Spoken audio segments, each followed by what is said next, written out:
আসসালামু আলাইকুম এভরিওয়ান, কেমন আছো সবাই? আজকে আমরা পরিমাণগত রসায়নের 7 নাম্বার ক্লাস করব। এই 7 নাম্বার ক্লাসে তোমাদের আয়োডোমিতি, আয়োডিমিতি এবং তার সাথে টাইট্রেশনের গ্রাফ এবং নির্দেশক, এগুলো সবকিছু আমরা বেসিক থেকে অ্যাডভান্স পর্যন্ত সবকিছুই ক্লিয়ার করব। তোমাদেরকে আমি বলি, এই প্লেলিস্টে মূলত আমি তোমাদেরকে যেভাবে করাচ্ছি, পুরো প্লেলিস্ট যদি করো তোমার একাডেমিকের 100% কাভার হবে এবং তার সাথে অ্যাডমিশনের 80 থেকে 90% কাভার হবে। তো এই প্লেলিস্টটা করে আমি মনে করি যে তোমরা অনেক বেশি পরিমাণে উপকৃত হবা। তো আসো আমরা শুরু করি। প্রথমেই আমরা পড়ব আয়োডিমিতি। এই জিনিসটা কি? আয়োডিমিতি। দেখো, আয়োডি মিতি, বুঝতেই পারতেছো আয়োডিমিতি, আয়োডি এর সাথে যদি একটা যুক্ত করে দেওয়া যায় আয়োডিন হয়ে যায়। আয়োডি এর সাথে দন্ত ন যুক্ত করলেই তো আয়োডিন হয়ে যায়, তাই না? তাহলে আয়োডি তার সাথে হয় আয়োডিন। তার মানে যেখানে তুমি প্রমাণ আয়োডিন দ্রবণ ব্যবহার করবা, প্রমাণ আয়োডিন দ্রবণ। প্রমাণ দ্রবণ কাকে বলে মনে আছে? প্রমাণ দ্রবণ যে দ্রবণের তুমি ঘনমাত্রা জানো, যে দ্রবণের ঘনমাত্রা জানা থাকে তাকে প্রমাণ দ্রবণ বলে। তাহলে এবং তুমি যদি প্রমাণ আয়োডিন দ্রবণ ব্যবহার করো, মানে এমন একটা আয়োডিন দ্রবণ যার তোমার ঘনমাত্রা জানা আছে, এই আয়োডিন দ্রবণের ঘনমাত্রা তুমি যেহেতু জানো, তাহলে এটা একটা প্রমাণ আয়োডিন দ্রবণ। আর আয়োডিন হচ্ছে একটা জারক। এই প্রমাণ আয়োডিন দ্রবণের সাহায্যে একটা বিজারকের ঘনমাত্রা তুমি যদি নির্ণয় করো, তাহলে সেটাকে তুমি বলবা আয়োডিমিতি। প্রমাণ আয়োডিন দ্রবণের সাহায্যে তুমি একটা বিজারকের যদি ঘনমাত্রা নির্ণয় করো টাইট্রেশনের মাধ্যমে, তাকে আমরা বলবো আয়োডিমিতি। তাহলে আয়োডিমিতি কাকে বলে? তোমাকে কেউ যদি সংজ্ঞা দিতে বলে,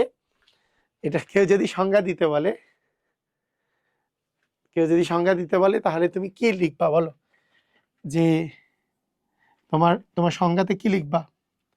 সংজ্ঞাতে যেটা লিখবা সেটা হচ্ছে প্রমাণ আয়োডিন দ্রবণ ব্যবহার করে।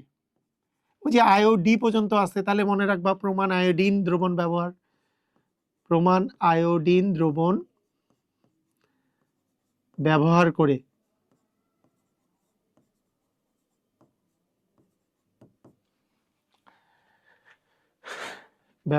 করে টাইট্রেশনের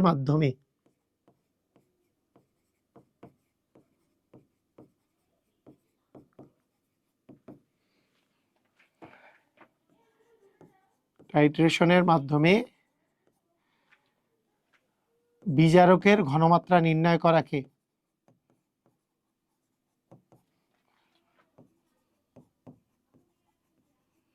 ঘনমাত্রা অবলিক পরিমাণ, ঘনমাত্রা বা পরিমাণ নির্ণয় করাকে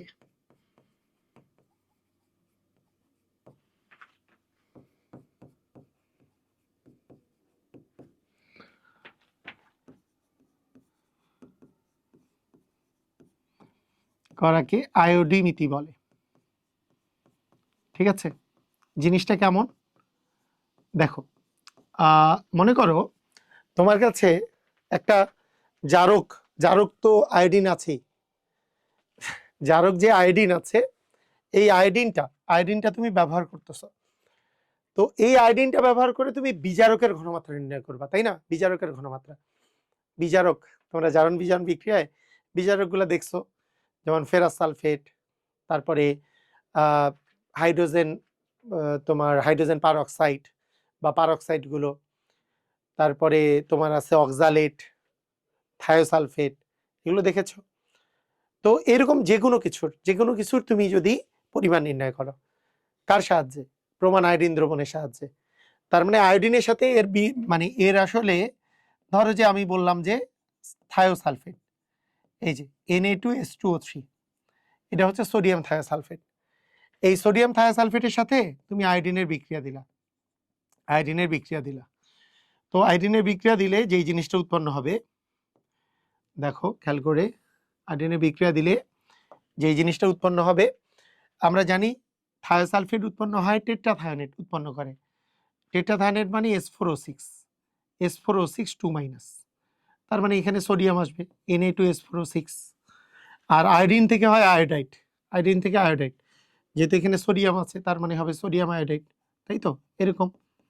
এরকম উৎপন্ন হবে।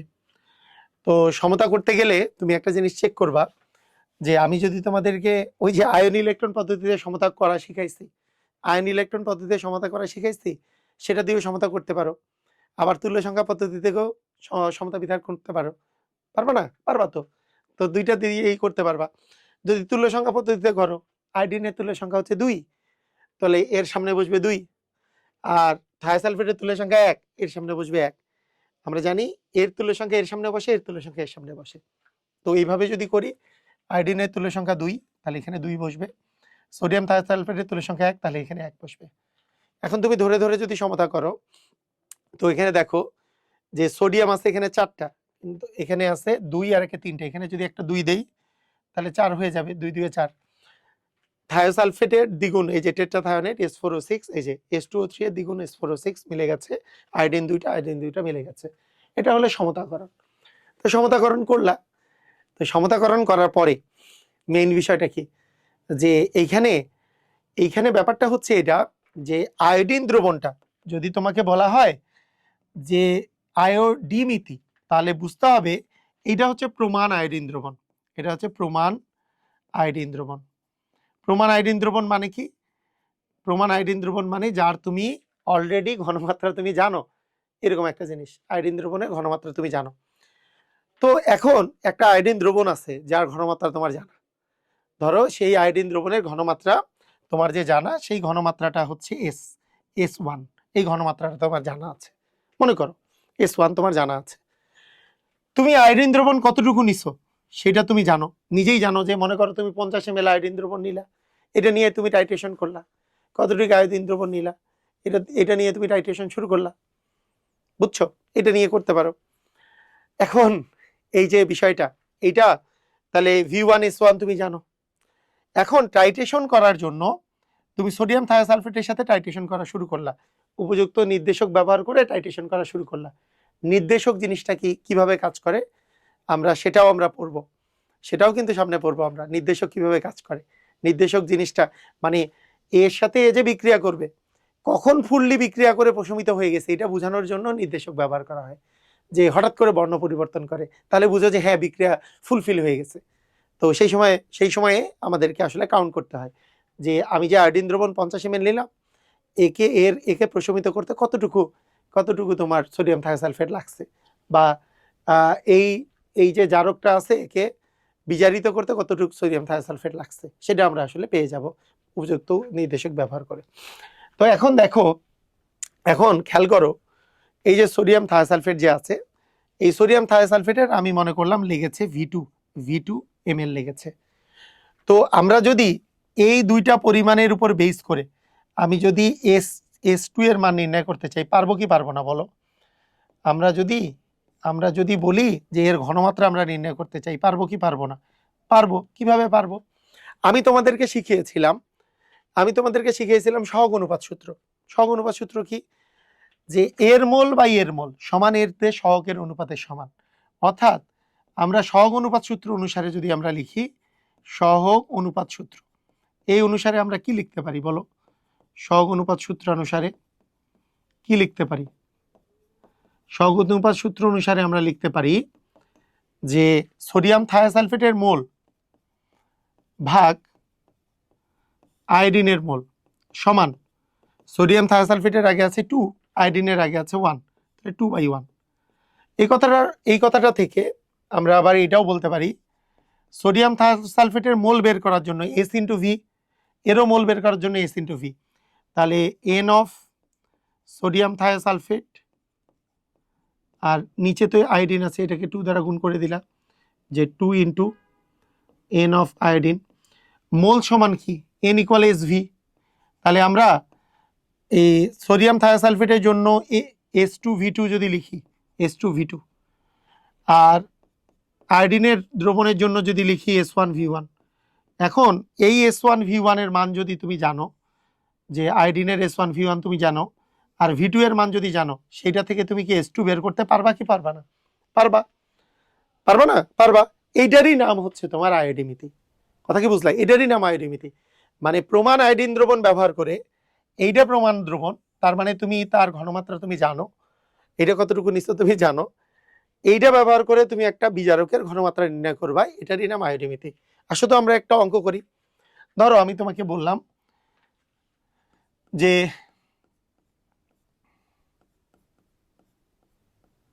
100 ml সেমিমোলার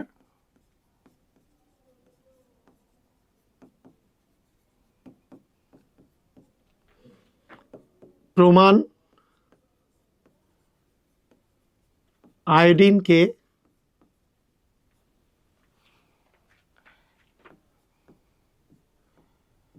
বিজারিত করতে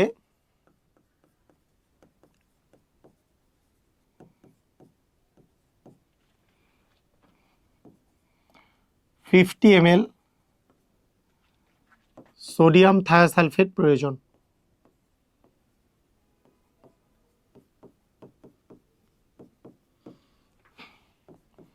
সোডিয়াম থায়োসালফেটের ঘনমাত্রা কত? এই যে অঙ্কটা যে আমরা করতেছি এটাই হচ্ছে আয়োডিমিতির অঙ্ক। এটাই কিসের অঙ্ক বলতো? এই অঙ্কটাই হচ্ছে আয়োডিমিতির অঙ্ক। এই অঙ্কটাই আয়োডিমিতির অঙ্ক, অর্থাৎ প্রমাণ আয়োডিন দ্রবণ তুমি ব্যবহার করতেছো।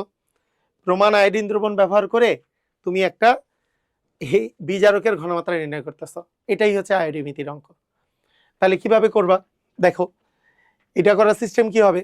তো তোমার জাস্ট বিক্রিয়া লিখবা তুমি, যে সোডিয়াম থায়োসালফেট এবং আয়োডিন, এগুলো তো সমতাকৃত বিক্রিয়া লিখানো শিখাইছি, সবাই লিখতে পারো তাই না? সবাই লিখতে পারবা। তাহলে কিভাবে করবা? এটা হবে tetrathionate Na2S4O6 plus sodium iodide. এর যেহেতু তুল্য সংখ্যা 2, এখানে 2 আসবে, এই জায়গাটাতে 2 আসবে, এই আর কি বিক্রিয়া। এখন আমরা যেটা করব, যদি যদি আমাদের এরকম দেখি, এইরকম আমরা যদি দেখি যে এখানে আয়তন এবং ঘনমাত্রা দেয়া আছে, এখানেও আয়তন এবং ঘনমাত্রা আমাদের দেয়া আছে, মানে বা বের করতে বলছে, তো সেক্ষেত্রে মোল না দিয়ে, যেহেতু n ইকুয়াল এসভি তে না যেয়ে আমরা কিন্তু এই সূত্রটা ডিরেক্ট লিখতে পারি, যে এন এর জায়গায় এখানে মনে করো S2V2, এখানে S1V1, এগুলো কিন্তু আমরা ডিরেক্টলি লিখতে পারি, এভাবে করেও লিখতে পারি। বুঝতে পারছো? হ্যাঁ, মানে এগুলো কিন্তু আমরা ডিরেক্টলিও লিখতে পারি, আবার তুমি সহগ অনুপাত সূত্র দিয়েও লিখতে পারো। যেমন এখানকার তুমি যদি কি কি দেওয়া আছে আর কি কি বের করতে হবে, এটা যদি একটু চেক করো কি কি দেওয়া আছে।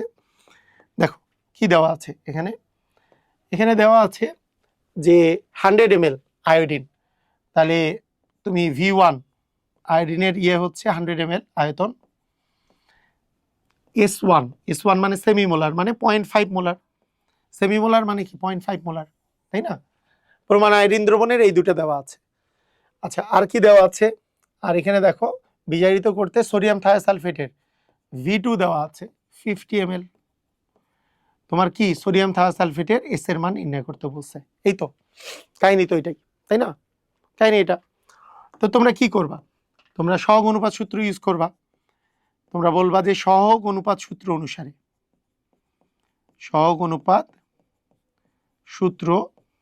অনুসারে কি হবে? সহগ অনুপাত সূত্র অনুসারে মোল অফ সোডিয়াম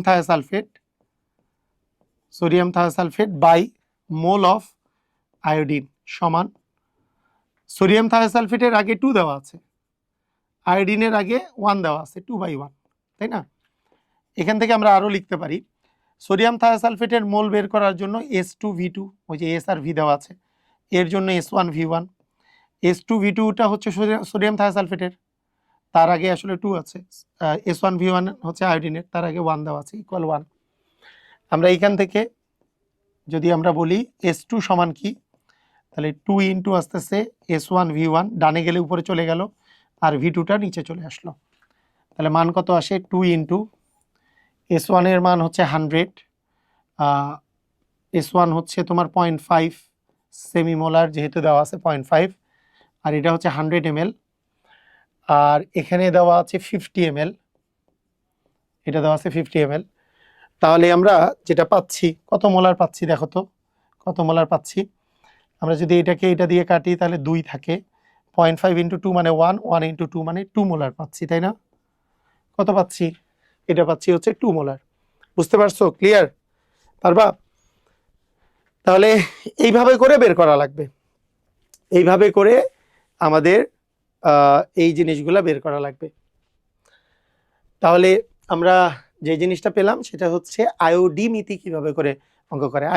আয়োডি মিতিতে কি এখানে অন্য কোনো বিজারকও থাকতে পারতো, যেমন তোমার তোমার যদি হাইড্রোজেন পারঅক্সাইড হইতে পারতো, তারপরে তোমার H2C2O4 হইতে পারতো, মানে অক্সালিক অ্যাসিড থাকতে পারতো, অক্সালেট থাকতে পারতো, তাই না?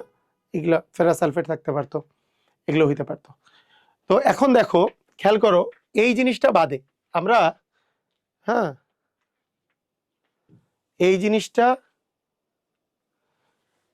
জিনিসটা বাদে আমরা আরেকটা জিনিস আমরা করতে পারবো, সেটা হচ্ছে আয়োডিমিতির মতো আমাদের আরেকটা আছে আয়োডোমিতি। আয়োডিমিতি কি ছিল? প্রমাণ আয়োডিন দ্রবণ ব্যবহার করছো তুমি, প্রমাণ আয়োডিন দ্রবণ, এখানে তুমি ব্যবহার করছো প্রমাণ আয়োডিন দ্রবণ। মানে প্রমাণ আয়োডিন দ্রবণ মানে এর তুমি ঘনমাত্রা তুমি জানো, মানে এর তুমি এসও জানো, এর তুমি এস আর ভি তুমি জানো, এস আর ভি তুমি জানো। এইটা ব্যবহার করে তুমি এর এই যে একটা বিজারকের তুমি এস বের করতেছো, সেটাকে তুমি আয়োডিমিতি বলতেছো।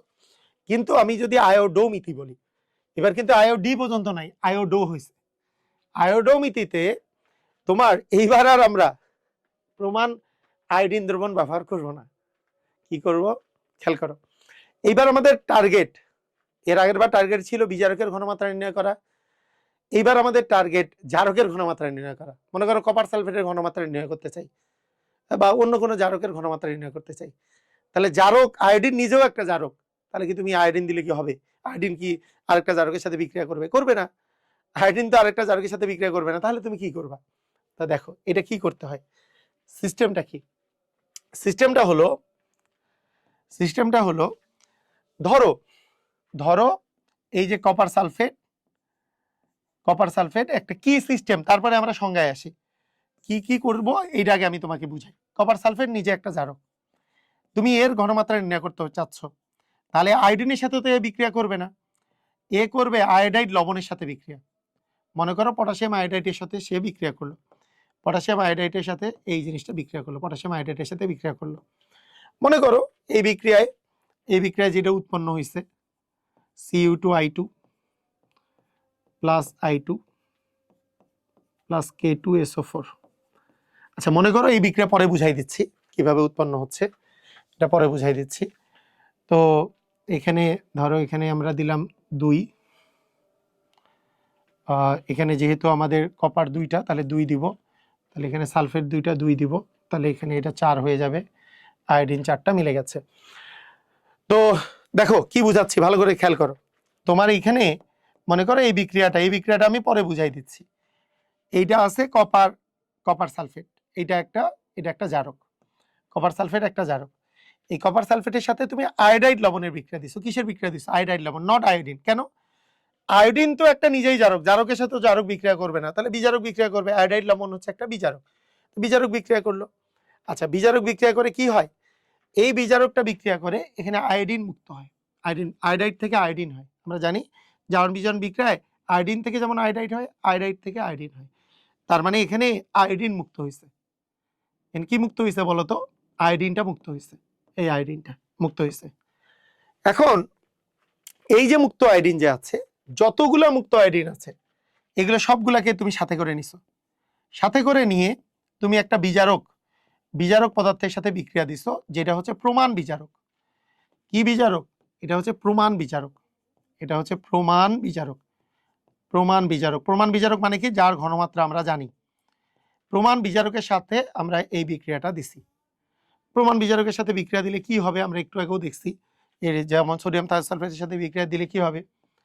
টেট্রাথায়োনাইড হবে, Na2S4O6 প্লাস সোডিয়াম আয়োডাইড, এবং এখানে একটা 2, এইখানে একটা 2, এবং তোমার এইখানে একটা 2 হবে, তাই না? এরকম হবে না, এই জায়গায় তো 2 হবে না, বলতেছি। ওকে, এরকম হবে। তাহলে প্রমাণ বিজারকের সাথে তুমি বিক্রিয়া দিলে এরকম একটা বিক্রিয়া হবে। তো কি করা হয় দেখো, আয়োডোমিতিতে কি করা হয়, আয়োডোমিতিতে যেই জিনিসটা করা হয় যে তুমি প্রমাণ বিজারক, এই যে প্রমাণ বিজারকটা যে আছে, প্রমাণ বিজারক মানে তুমি এর ভি জানো, এস জানো, সবকিছু জানো, ভি এস সবকিছু জানো। এই প্রমাণ বিজারকের সাহায্যে তুমি এই আয়োডিনের পরিমাণ তুমি নির্ণয় করবা, এই আয়োডিনের পরিমাণ তুমি নির্ণয় করবা। এই আয়োডিন মানে এই আয়োডিন, এবং এই আয়োডিনের পরিমাণ যদি তুমি নির্ণয় করতে পারো, এই বিক্রিয়ায় সগুণুপাত সূত্র ইউজ করে তুমি কিন্তু এই জারকেরও পরিমাণ নির্ণয় করতে পারবা। এটাকেই বলা হয় আয়োডোমিতি। মানে বুঝো নাই, আমরা প্রথমে একটা জারককে আয়োডাইড লবণের বিক্রিয়ায় আয়োডিন মুক্ত করছি। এই আয়োডিনটা প্রমাণ বিজারকের সাথে বিক্রিয়া করে বা টাইট্রেশন করে এই আয়োডিনের পরিমাণ আমরা নির্ণয় করছি, কারণ প্রমাণ বিজারকের সাহায্যে এই আয়োডিনের পরিমাণ আমরা নির্ণয় করছি। এই আয়োডিনের পরিমাণ নির্ণয় করার মাধ্যমে এই জারকের পরিমাণ নির্ণয় করছি। এটাকেই বলবো আমরা আয়োডোমিতি। ভালো করে বুঝো জিনিসটা, খেয়াল করো। তাহলে আমি পুরাটা যদি আমি একটু সংজ্ঞার মতো করে লিখি, তাহলে দেখো কোনো জারকের সাথে, দেখো আমি সংজ্ঞার মতো লিখি, যদি সংজ্ঞা করে লিখি, কোনো জারকের সাথে এই যে আয়োডাইড লবণের বিক্রিয়ায়, আয়োডাইড কিন্তু আয়োডাইড লবণের বিক্রিয়ায় আয়োডিন বিক্রিয়ায় মুক্ত আয়োডিনের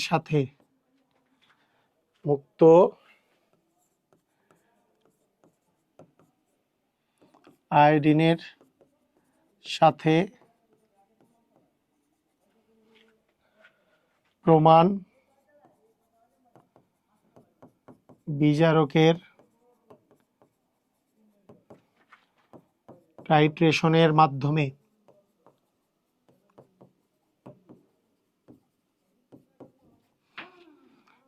মুক্ত আয়োডিনের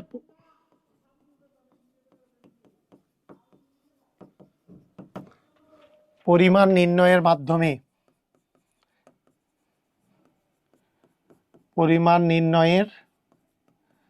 মাধ্যমে জারকের পরিমাণ নির্ণয় করাকে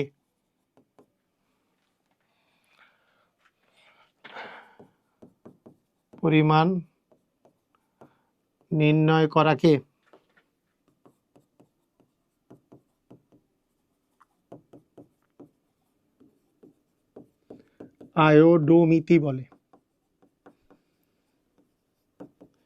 এটা মানে কি আবার দেখো, ভালো করে বুঝো।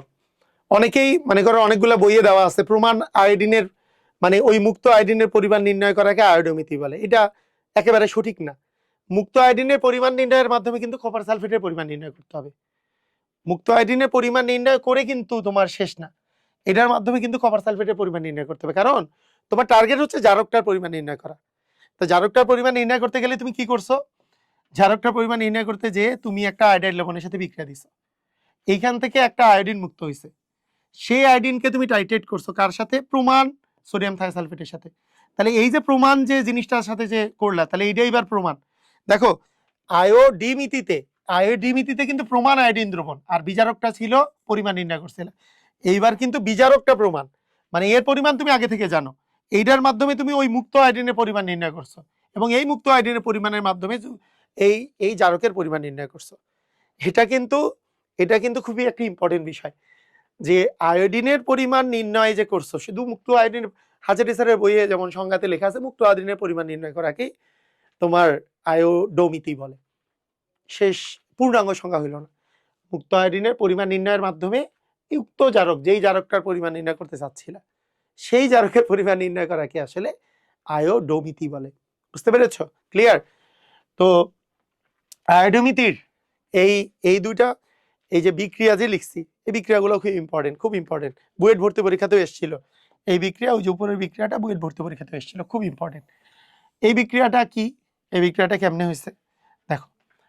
কপার সালফেট আর পটাশিয়াম আয়োডাইড, আমরা জানি আয়োডাইড থেকে কি হবে, আয়োডিন হবে। আর কপার 2+ থেকে কপার প্লাস হয়। এই যে এটা কপার প্লাস হয়েছে, কিন্তু কপার প্লাস CuI এটা ডাইমার গঠন করে, Cu2I2 আকারে থাকে। এখানে দেখো কপার 2+ থেকে কপার প্লাস হয়েছে, কিন্তু এটা ডাইমার আকারে থাকে। আর এখানে এখানে যেহেতু একটা কি আছে, পটাশিয়াম ধাতু আছে, এইটা সালফেট অ্যানায়নের সাথে নিয়ে পটাশিয়াম সালফেট তৈরি করছে। সমতা করা কিন্তু বেশি কিছু কঠিন কিছু না। তুমি যদি সমতা করতে চাও, মনে করো সমতাগুলোকে ভ্যানিশ করে দিলাম আমি, সমতা কিন্তু নিজে করতে পারবা। কিভাবে করবা দেখো, এটা কিন্তু তেমন কিছু না। কি করবা, আগে দেখবা যে এখানে দেখো কপার আছে একটা, এখানে আছে দুইটা, তাহলে এখানে 2 দিব, তা সালফেট হয়ে গেল দুইটা, এখানে সালফেট আছে একটা, তাহলে আচ্ছা হ্যাঁ এখানে হবে 2, তাহলে সালফেট হয়ে গেছে দুইটা, এখানে আছে একটা, তার মানে এখানেও আমাকে 2 দেওয়া লাগবে। এখন দেখো পটাশিয়াম হয়ে গেল কি 2 দ্বিগুণে 4টা, তাহলে এখানে পটাশিয়াম 4 দেওয়া লাগবে। এই হচ্ছে তোমার সমতা বিধান। আর নিচেরটা তো আগেও করছি, বুঝছো? ওকে, বুঝতে পেরেছো? ক্লিয়ার? পারবা? আচ্ছা ঠিক আছে, এই হচ্ছে বিষয়। এই হচ্ছে বিষয় যে আয়োডোমিতি কাকে বলে, আয়োডোমিতি জিনিসটা কাকে বলে। এইটা আমরা যদি এখন একটা অঙ্কের মাধ্যমে দেখি, অঙ্ক প্রশ্নই অনেক বড়, তাও প্রশ্ন আমি লিখে লিখে দিয়ে করাবো। কেন? প্রশ্ন লিখতেও তোমার কনসেপ্ট ক্লিয়ার হবে। হ্যাঁ, প্রশ্ন লিখলেও তোমার কনসেপ্ট ক্লিয়ার হবে। দেখো এই সেম জিনিস তোমরা পরিবেশ রসায়নে পাবা, বিওডি, সিওডি, ডিও, এগুলোর নাম শুনছো? বিওডি, ডিও, সিওডি, কারণ এগুলোতেও তুমি দেখবা এদের পরিমাণ নির্ণয় করার সময় আয়োডোমিতি ব্যবহার করা হয়েছে।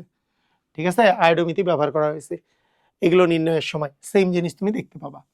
ঠিক আছে, তো খেয়াল করো, একটা কোশ্চেন যদি আমরা বলি যে কপার সালফেট এর সাথে পর্যাপ্ত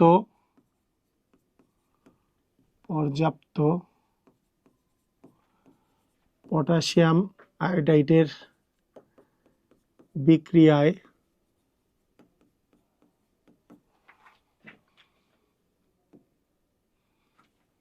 আয়োডিন মুক্ত করে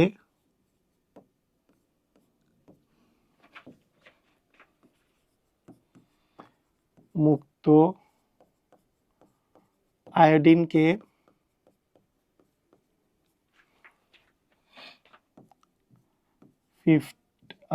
100 ml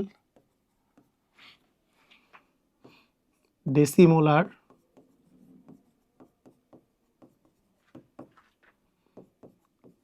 সোডিয়াম থায়োসালফেট দ্বারা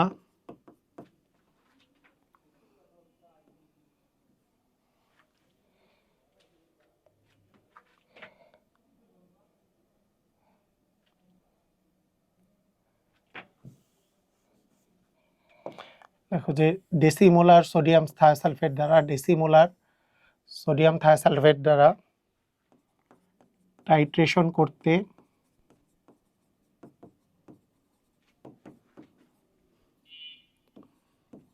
200 ml প্রয়োজন হলো।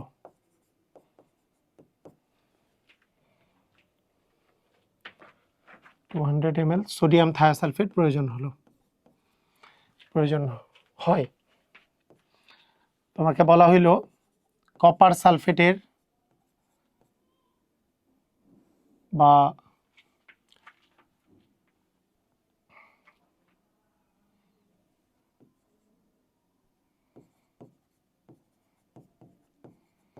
ঘনমাত্রা কত? আচ্ছা, এখানে 2 প্রকারের প্রশ্ন হতে পারে। যদি কপার সালফেটের মনে করো আয়তন দেওয়া আছে, ধরো যে 500 ml আয়তন দেওয়া ছিল, তো 500 ml আয়তন দেওয়া আছে, সেখান থেকে কপার সালফেটের তোমার ঘনমাত্রা বের করতে বললো, এটা যেমন কোশ্চেন হইতে পারে। অথবা কপার সালফেটের ভর বের করতে বলতে পারে, ভর বের করতে বললে এমএল টেমএল দেওয়া না থাকলেও চলবে। আমি দুইটাই আমি তোমাদেরকে শেখাচ্ছি। কিরকম? আগে এইটা দেখো, কপার সালফেটের ঘনমাত্রা কত। তো এইটা জিনিসটা কি হয়েছে, এই জিনিসটাতে ওই ঘটনাটা ঘটছে। কোন ঘটনা? ঘটনাটা হলো যে আমাদের এই যে 500 ml, দেখো খেয়াল করো, 500 ml কপার সালফেট, এই কপার সালফেট আছে, এর সাথে পর্যাপ্ত পটাশিয়াম আয়োডাইডের বিক্রিয়ায় আয়োডিন মুক্ত করে মুক্ত আয়োডিনকে ডেসিমোলার, আচ্ছা ঋষিকার এদিকে চলে গেছে, ডেসিমোলার সোডিয়াম থায়োসালফেট দ্বারা টাইট্রেশন করতে 200 ml সোডিয়াম থায়োসালফেট প্রয়োজন হয়। কপার সালফেটের ঘনমাত্রা কত? তো তুমি এটা দুই প্রকারে করতে পারো। কিরকম? আচ্ছা, প্রথম কথা হচ্ছে এটা যদি অ্যাডমিশনে আসতো, তো অ্যাডমিশনে আসলে এটা সহজ একটা পদ্ধতি হচ্ছে, তুমি জাস্ট মোল সংখ্যা ইন্টু তুল্য সংখ্যা অফ, দেখো ভালো করে দেখো, আমি এনি সমান এনি একটা সিস্টেম শিখাইছিলাম না, এনি সমান এনি, এটা যদি তোমার ভর্তি পরীক্ষাতে আসে বা এমসিকিউতে আসে, সেই ক্ষেত্রে তুমি N E equal any use করতে পারবা। নি সমান নি মানে কি? এনি অফ, যার দেখো সোডিয়াম সালফেটের ঘনমাত্রা তোমার দরকার, এনি অফ কপার সালফেটের ঘনমাত্রা দরকার, আর সোডিয়াম থায়োসালফেটের মানটা দেওয়া আছে, সোডিয়াম থায়োসালফেটের মানটা দেওয়া আছে, এই দুইটা থেকে তুমি এনি ইকুয়াল এনি ইউজ করতে পারবা।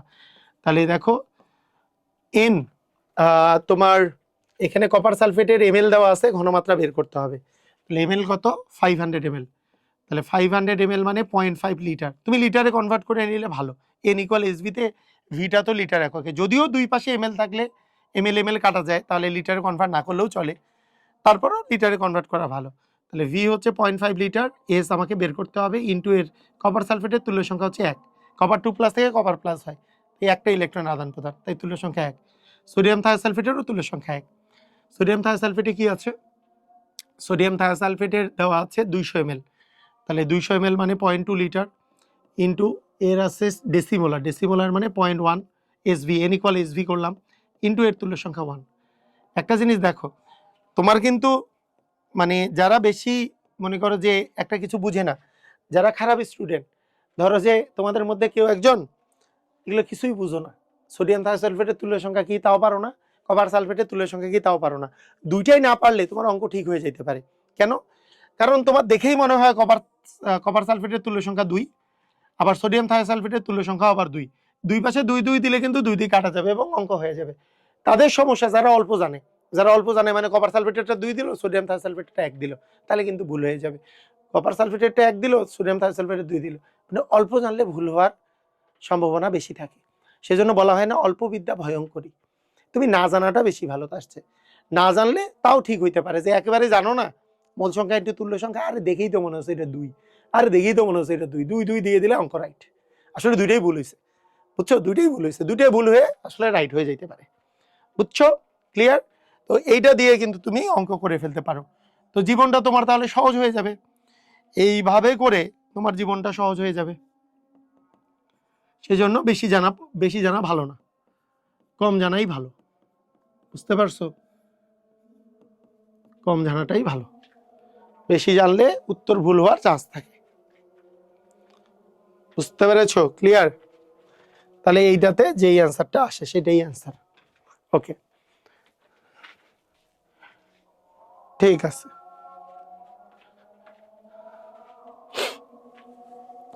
এটা হইলো আমাদের অ্যান্সার, তাই না? এইটাকে আমরা যদি আমরা মানে এটা তো শর্টকাট নিয়ম, এটা আমাদের শর্টকাট নিয়ম। মেইন নিয়ম কি? মেইন নিয়ম তোমাকে অবশ্যই কি লিখতে হবে? তোমাকে বিক্রিয়া লিখতে হবে। এই যে কপার সালফেটের সাথে পটাশিয়াম আয়োডাইডের যে বিক্রিয়াটা ছিল, লিখতে লিখতে মুখস্থ করে ফেলতে হবে, কারণ এটা বিক্রিয়া আকারেও পরীক্ষায় আসবে। Cu2I2 মানে এটা তো Cu2+ থেকে Cu+ হয়, কিন্তু এটা ডাইমার আকারে থাকে, মানে Cu2I2 হয়। আবার আয়োডাইড থেকে আয়োডিন হয়, সিম্পল। আর এখানে সালফেটটা আছে, কপারের পটাশিয়ামের সাথে পটাশিয়াম সালফেট হয়। আবার সমতা ওইভাবে করে করব, এখানে কপার আছে একটা, এখানে আছে 2টা, তাহলে এখানে 2 দিব। এখানে সালফেট আছে 2টা, কিন্তু এখানে সালফেট আছে একটা, তাহলে 2 দিব। এখানে পটাশিয়াম 4টা হয়ে গেল, তাহলে 4 দিব। এভাবে সমতা করব, ঠিক আছে? তাহলে আবার এই যে আয়োডিনটা যে আছে, আয়োডিন প্লাস সোডিয়াম থায়োসালফেট, তাই না?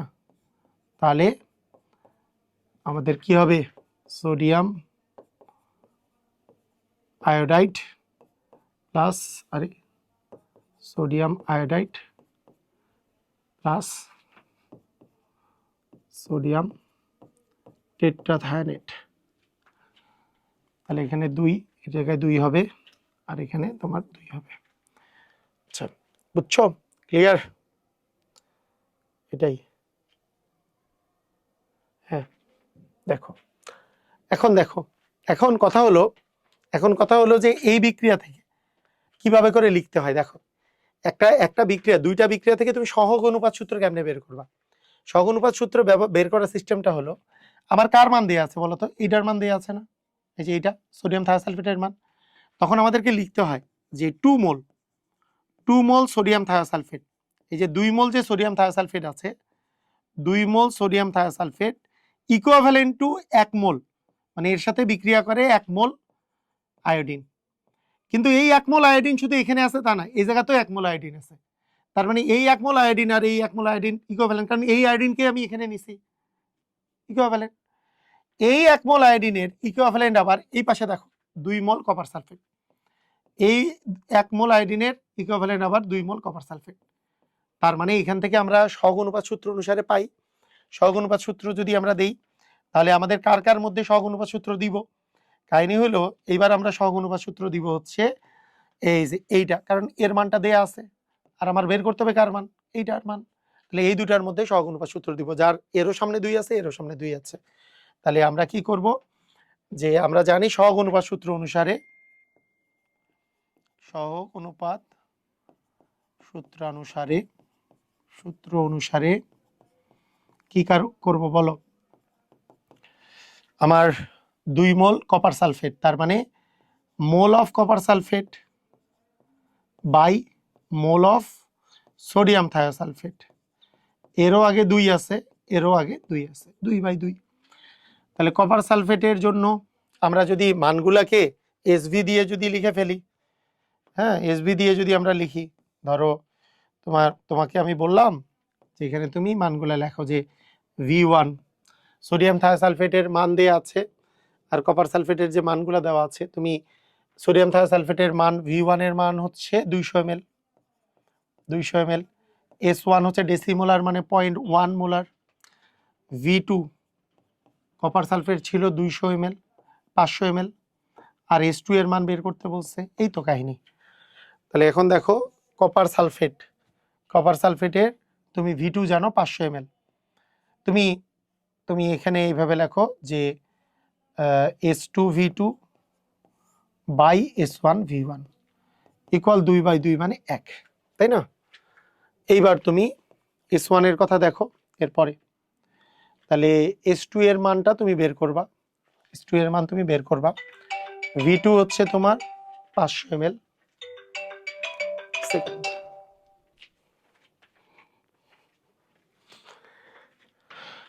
V2 হচ্ছে তোমার 500 ml, 500 ml কে লিটারে কনভার্ট করে নাও।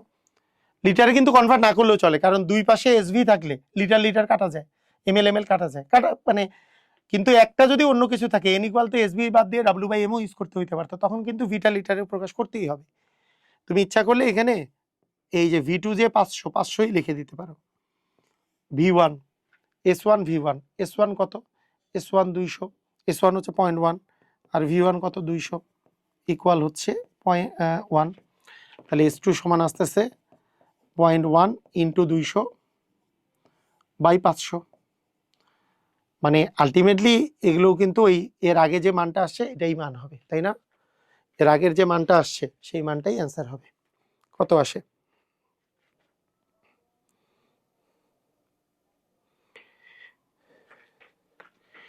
.1 ইন্টু 200 বাই 500,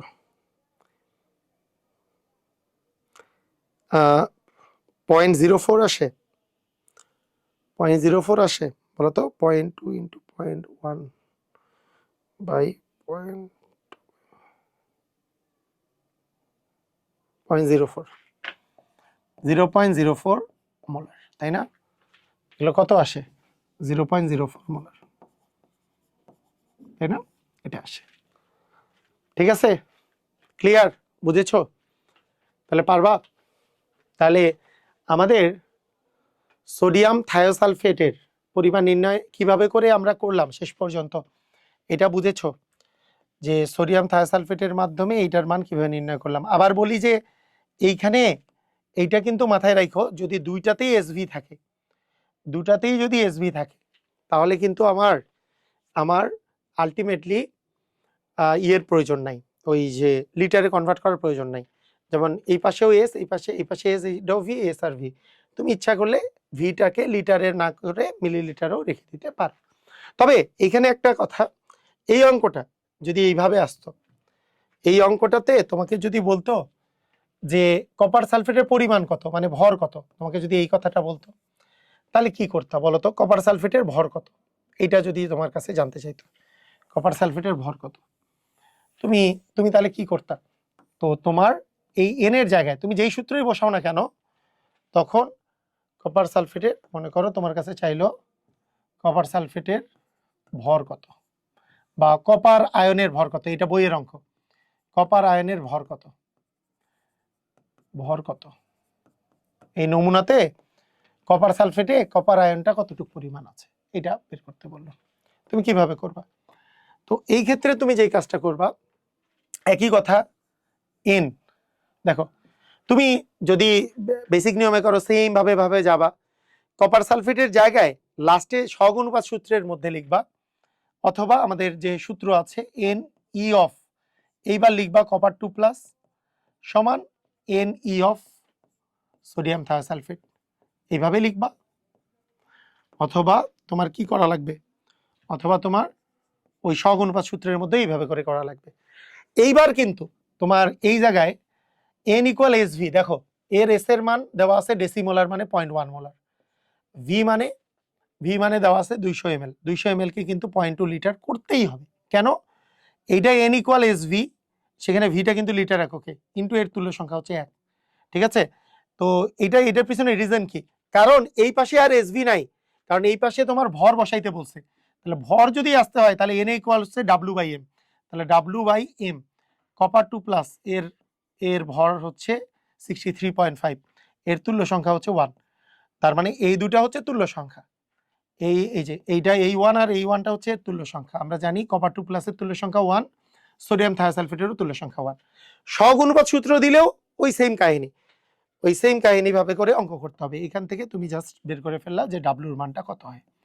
ডাব্লিউর মান দাঁড়াবে কত, দেখো 0.1 ইন্টু 0.2 ইন্টু 63.5 এত গ্রাম, তাহলে তুমি ডাব্লিউর মানটা পেয়ে যাবা। ঠিক আছে?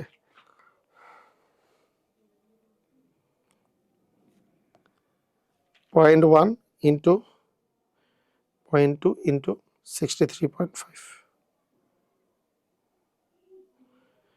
আসে 1.27 গ্রাম। এটা এখন কথা হলো, এটা যদি আমাদের ওই যে বেসিক নিয়মে যেটা আমরা করতেছিলাম, যেটা লিখিত নিয়ম, তখন আমাদের আগের পর্যন্ত সেম, তখন আমরা লিখতাম সহগ অনুপাত সূত্র অনুসারে, আমরা লিখতাম সহগ অনুপাত সূত্র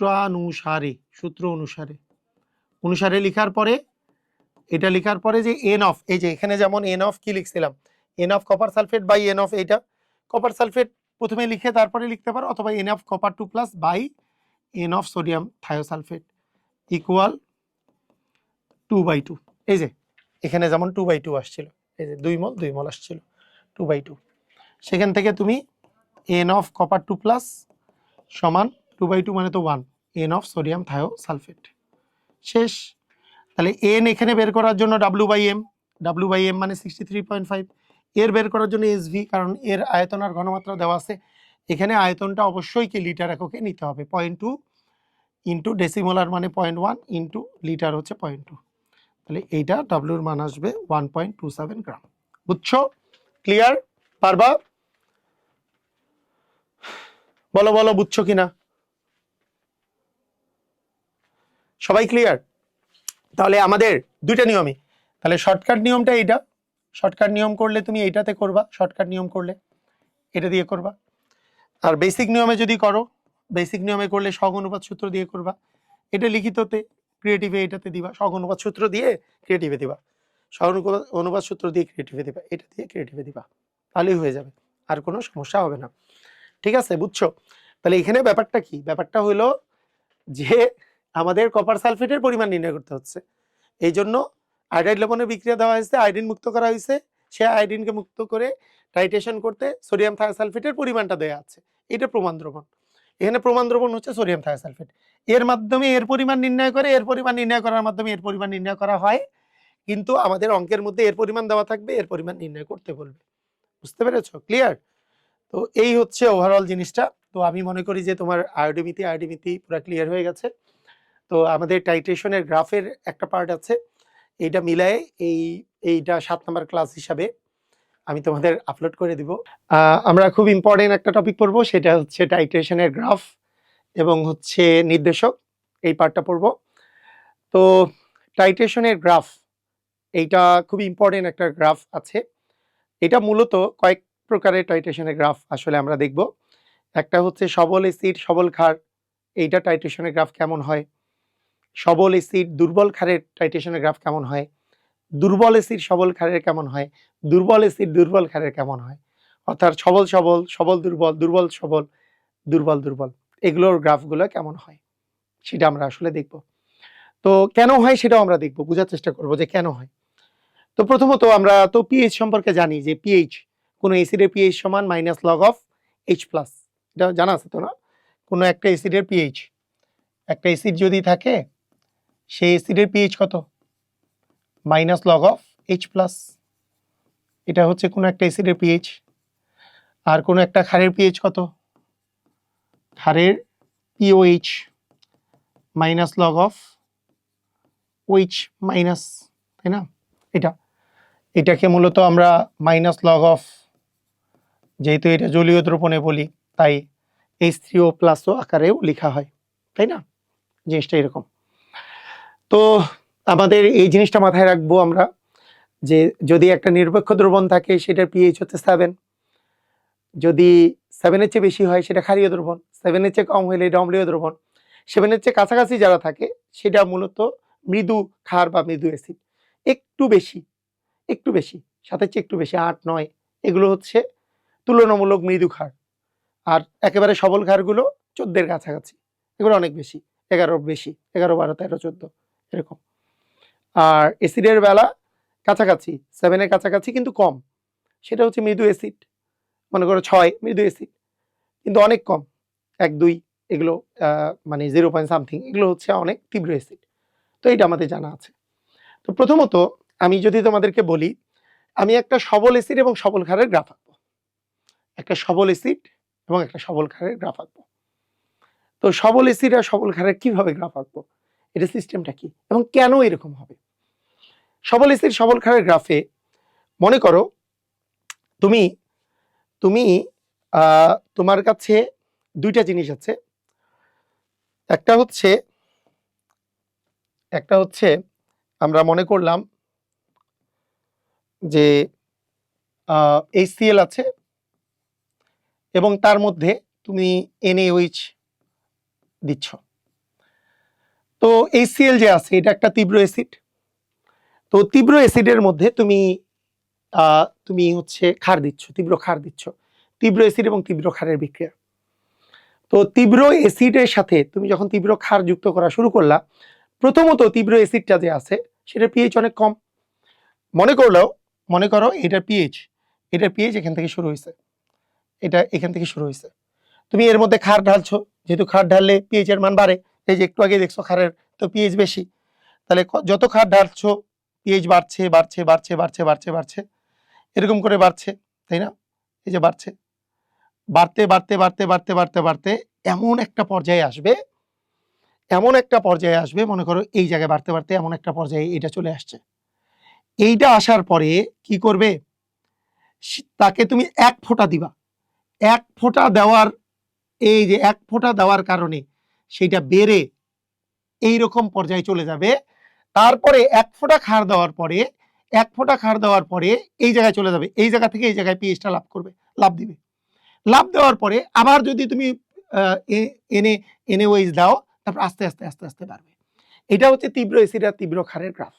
আবার বলি, প্রথম দিকে আস্তে আস্তে বাড়ে, অ্যাসিডের মধ্যে তুমি ক্ষার দিচ্ছ, আস্তে আস্তে আস্তে আস্তে বাড়তেছে এই পর্যন্ত। এরপরে 1 ফোঁটা দেওয়ার কারণে এই পর্যন্ত আসছে, তারপরে তুমি যদি আরো দাও, আরো দিলে আস্তে আস্তে বাড়বে। এখন দেখো এইটা যে বাড়ছে, এটা কিভাবে বাড়ছে, এটাকে তুমি কিভাবে এক্সপ্লেইন করবা। যে এটা কি হইলো, এটা এখান থেকে বাড়ছিল হঠাৎ করে এখানে কিভাবে করে আসলো। তুমি ম্যাথমেটিক্যালি এটা বুঝতে পারবা, এটা তোমাদেরকে আমি ম্যাথমেটিক্যালি বুঝাই দিচ্ছি এটা কেন, কিভাবে করে হচ্ছে, এটা একটু ম্যাথমেটিক্যালি বুঝাই দিচ্ছি। দেখো মনে করো তোমার কাছে আছে 100 ml 0.1 মোলার HCl, এটা আছে, এইটার সাথে 0.0 ml 0 ml মানে তুমি NaOH দাও নাই। বলো তো এই ক্ষেত্রে দ্রবণটার ঘনমাত্রা কত? তুমি তো কিছুই দাও নাই, শুধুমাত্র কি আছে, শুধুমাত্র HCl আছে, তার মানে HCl এর ঘনমাত্রা হচ্ছে 0.1 মোলার। বলো তো 0.1 মোলার যদি HCl এর ঘনমাত্রা হয়, সেই ক্ষেত্রে পিএইচ এর মান কত বলো? সেই ক্ষেত্রে পিএইচ এর মান কত? মাইনাস লগ অফ 0.1, তার মানে কত আসতেছে, মানে দেখো মাইনাস লগ অফ, তুমি যদি 0.1 দাও তাহলে কত আসবে বলো দেখি, মাইনাস লগ 0.1 তোমার করলে আসবে 1। তাহলে এই যে তুমি মানটা যে বের করলা, হ্যাঁ তুমি যে মানটা বের করলা যে 1 আসলো, তো এই যে 1 যে আসলো, এই জিনিসটা কি বুঝতে পারছো কেন কেন 1 আসছে, এটা কি বুঝতে পারছো? যে এই যে 0.1 আছে, তাহলে ঘনমাত্রা তো 0.1, তাহলে মাইনাস লগ অফ, আমি মাইনাস লগ লিখে দিই, মাইনাস লগ অফ 0.1 মানে আমাদের পিএইচ এর মান আসছে 1। এখন দেখো এক এক করে তুমি একটু চিন্তা করো, তুমি 100 ml 0.1 মোলারের মধ্যে 1 মোলারের মধ্যে তুমি মনে করো 20 ml 0.1 মোলার NaOH দিছো, কি দিছো? NaOH দিছো। তাহলে কি কি বিক্রিয়া হবে দেখো তো, NaCl HCl আর NaOH বিক্রিয়া করে NaCl আর H2O তৈরি করবে, করবে না? করবে। তাহলে এখন দেখো তোমার এখানেও 0.1 মোলার আছে, এখানেও 0.1 মোলার আছে, এখানে 100 ml আছে, এখানে 20 ml আছে। তুমি বুঝতেই পারতেছো এর 20 ml এই 100 ml এর মধ্যে 20 ml কে প্রশমিত করবে। বলো তো তোমরা আমাকে বলো, 20 ml কে যদি এ প্রশমিত করে ফেলে আর বাকি থাকবে কি HCl, তাহলে HCl আর কত ml বাকি থাকবে? HCl কত ml বাকি থাকবে বলো? HCl যে বাকি থাকবে এটা কিন্তু 80 ml বাকি থাকবে, এই কারণ 100 ml এর মধ্যে 20 ml প্রশমিত হয়ে গেছে, মানে এর তো ছিল 100, এখানে ছিল 20 এর 100 এর মধ্যে 20 কে প্রশমিত করবে, কারণ 1:1 রেশিও। মুখে মুখে বের করার চেষ্টা করো, কারণ আমাদের এগুলো অঙ্ক করা মেইন উদ্দেশ্য না, বুঝাটা মেইন উদ্দেশ্য। তাহলে 100 এর মধ্যে 20 কে প্রশমিত করে ফেললো, তাহলে এইটা আর 80 থাকলো, এইটা আর 80 থাকলো। তাহলে দেখো এর যে ঘনমাত্রাটা হবে সেটা হবে, ওই যে আমি এখানে সূত্র লিখছি, এ থাকলো আর 80, তার মানে V1 এর মান 80, S1 এর মান হচ্ছে 0.1, আর টোটাল আয়তন তুমি 100 এর মধ্যে 20 দিছো, তাহলে 120 হয়ে গেছে। তাহলে ওই সূত্রটা অ্যাপ্লাই করতে হবে, S1 V1 by total V। তাহলে S1 এর মান 0.1, V1 মানে HCl আর কতটুকু বাকি আছে, HCl বাকি আছে হচ্ছে 80 ml ইন্টু 80 ml, এইটুক মোলটা কতটুকের মধ্যে আছে, পুরা 120 ml এর মধ্যে আছে, কারণ 100 ml HCl এর মধ্যে তুমি 20 ml NaOH দিছো, তাহলে মোট আয়তন কত? 120। এইভাবে করে কিন্তু আমরা এর মোলারটা বের করতে পারবো। তাহলে পিএইচ সমান, এর পিএইচ সমান কত আসে দেখো, এর পিএইচ সমান আসে, আমরা মাইনাস লগ একবারে লিখে ফেলি, উপরে থাকছে কত, উপরে থাকছে 0.1 ইন্টু 80/120, দেখো এইটা আসছে 1.176, এটা পিএইচ এর মান আসছে 1.176, বুঝছো? আচ্ছা এরপর একটাতে আসো, এটার এস এর মান কি হবে দেখো, এস এর মান কি হবে, এইবার তুমি 20 জায়গায় তুমি 40 ml দিলা, মানে তুমি কি করতেছো দেখো ভালো করে বুঝো, তোমার প্রথমে পিএইচ ছিল 1, এরপরে মনে করো 20 ml যোগ করছো, 20 ml যোগ করার জন্য তোমার হইছে কত দেখো, 1.176 হইছে, 20 ml তুমি NaOH দিছো, 1.176 হইছে। এবার তুমি 40 ml দিছো, 20 জায়গায় 40 ml, ভালো করে বুঝো, 40 ml দিছো, তাহলে 0.1 ইন্টু এর 100 ml এর মধ্যে 40 ml এই NaOH এর 40 ml কে প্রশমিত করবে, এর আর 60 ml বাকি থাকবে, তাহলে এর আর 60 ml বাকি থাকলো, আর টোটালটা হইলো 140, তাহলে এইটা হইলো 140। তাহলে এখান থেকে পিএইচ বের করো, পিএইচ কত হয়, তাহলে পিএইচ কত হচ্ছে, মাইনাস লগ অফ এই মানটা, এটা হবে হচ্ছে তোমার 140 উপরে নিচে, আর এখানে কত, এখানে হচ্ছে 60, ঠিক আছে? দেখো 1.368 ওকে, আর একটু বাড়ছে, 1.1 ছিল মনে করো, বা 2 ছিল, 1.3 বা 4 হয়েছে। ওকে, হোক। আচ্ছা, এর পরেরটাতে আসো, আরও যদি 60 ml এবার যদি যোগ করি, তাহলে 0.1 ইন্টু এর 60 ml এর 100 ml এর মধ্যে 60 ml কে প্রশমিত করবে, তাহলে আর বাকি থাকবে কত, 40 ml। তাহলে এখানে থাকলো 40, আর 1 আর 60 মিলে এটা হলো 160।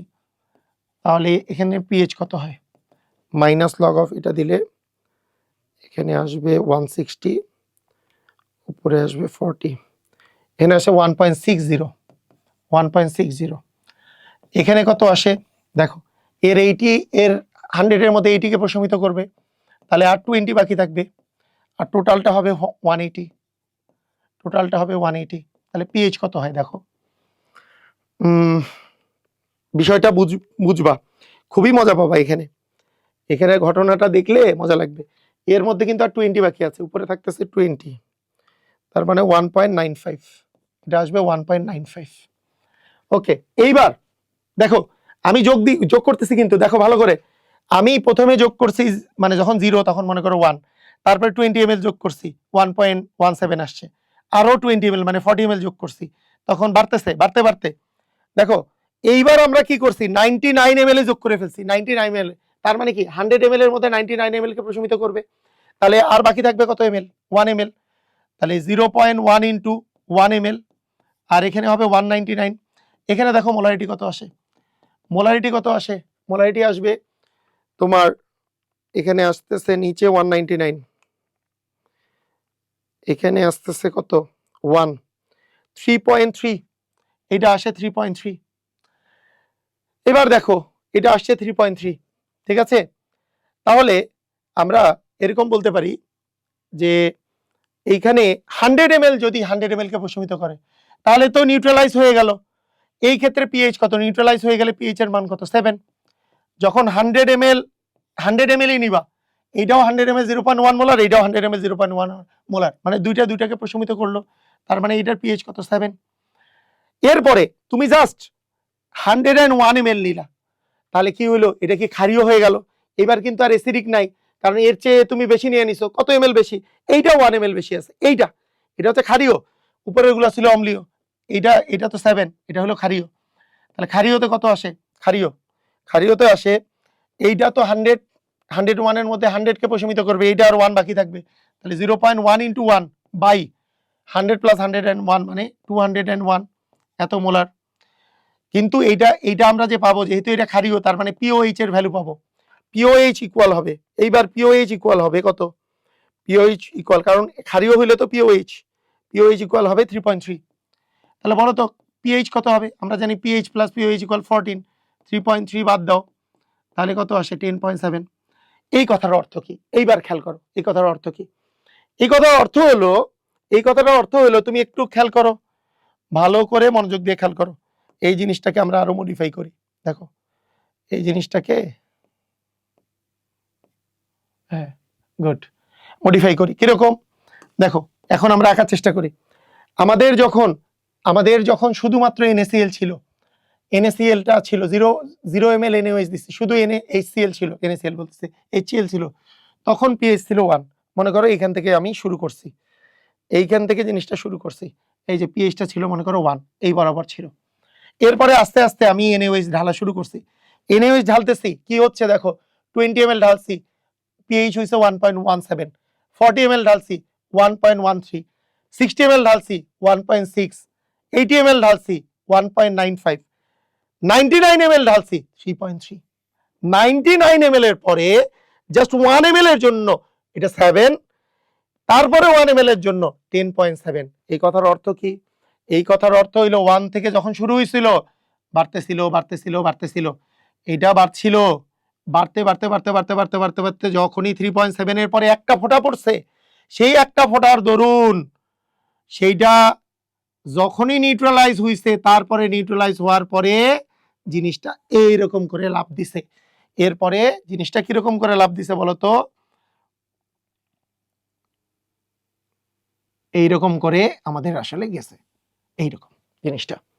তাহলে ব্যাপারটা বুঝো যে তুমি আস্তে আস্তে করে কি NaOH দিচ্ছ, তোমার পিএইচ বাড়তেছে, এমন একটা পর্যায়ে আসবে যেই পর্যায়ে একটা ফোঁটার জন্য এই জায়গায় লাভ দিয়ে যাবে, তারপরে আবার কি, তারপরে প্রত্যেক ফোঁটার জন্য কিন্তু আবার আস্তে আস্তেই বাড়বে। এটা আমরা কোথায় করলাম? আচ্ছা, এটা তো দুর্বল এসিডে করে ফেলছি। আচ্ছা, এটা ভুল হয়েছে, এই জায়গায় করি, আরেকবার করছি।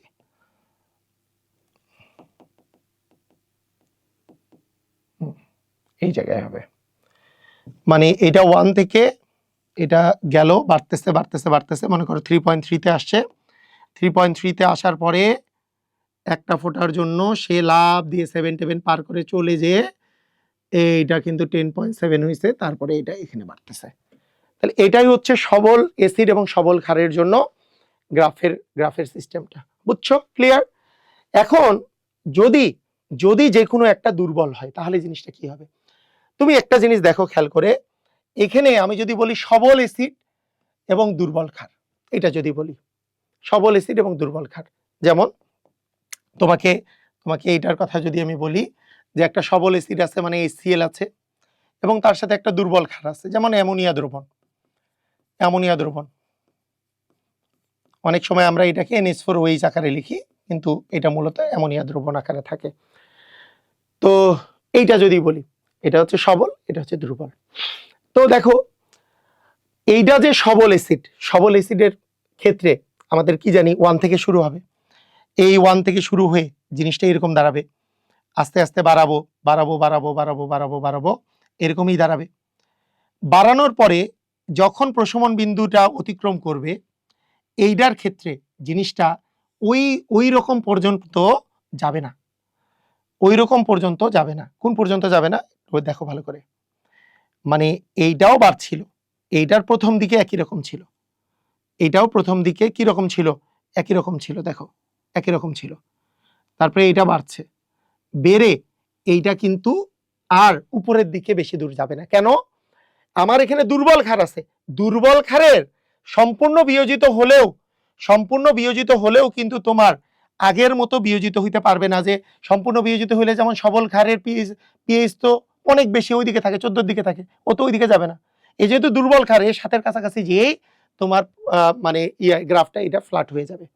তাহলে এটা মনে রাখো, এই জিনিসটা আমরা মনে রাখবো, কিন্তু এই জিনিসটা কিন্তু আমরা সব সময় মনে রাখবো। জিনিসটা এখানে 1 থেকে শুরু হইলো, এটা এখানে গেল, এটা এখানে গেল, এরপরে কিন্তু এটা জাস্ট এরকম করে হবে। আগের বার কি ছিল? দেখো আগের বার কি ছিল, এটা কিন্তু এই পাশেও যেমন নিচে নামছে, ওই পাশেও সেরকম কি সেরকম কিন্তু হয়েছে। বুঝছো? ক্লিয়ার? বুঝেছো?